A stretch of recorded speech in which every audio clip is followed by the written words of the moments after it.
so, that's going to be a huge problem. River flooding, also a big deal. So this is a multifaceted system. It's not just surge, even though surge is usually the biggest threat, of course, to life and property.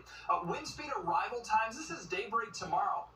Yellow is tropical storm force, so nearly the entire viewing area, especially I-4 South, already into some tropical storm force winds, at least some gusts by 6, 7 o'clock in the morning, and it just deteriorates from there, from south to north.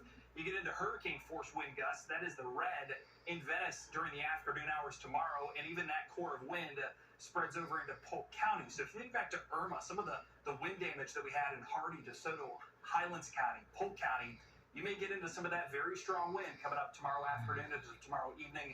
It's going to be a long stretch, folks. This is going to slow down. It's going to prolong the wind and the rain. We're in for a long haul again starting tomorrow afternoon all the way through Thursday afternoon. Back in a bit.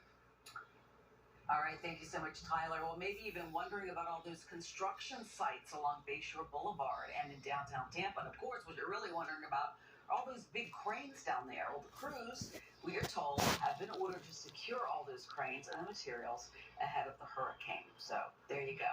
Police are also going door to door, urging people to evacuate zones A and B. Those are some of the developments happening in Tampa. The mayor even took a call today from the president offering his support. Fox 13's Lloyd Sowers has more.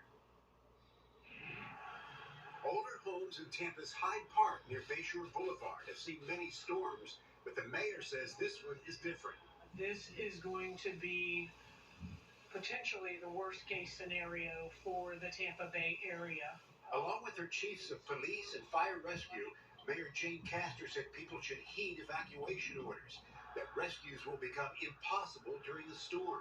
However, we're not going to force anybody out of their homes, but we really need to stress the fact that these evacuation orders were put in place for a reason. The experts know what the potential damage is, what the potential life loss is. Traffic on the Selman Expressway out of the city's south end, where thousands live in evacuation zones. Officials say the city's numerous construction sites have to be secured. The construction cranes that never stopped through the pandemic are ordered shut down now for the storm. We've been in touch with all of the development that's going on in our city with each and every one of those sites to make sure that they've secured their cranes and that they too don't have any debris on their job sites. The mayor says President Biden called her personally today, saying FEMA and other federal agencies are ready to help, hoping that Ian isn't as fierce as the forecast, but many prepare for the worst. Lloyd Sowers, Fox 13 News.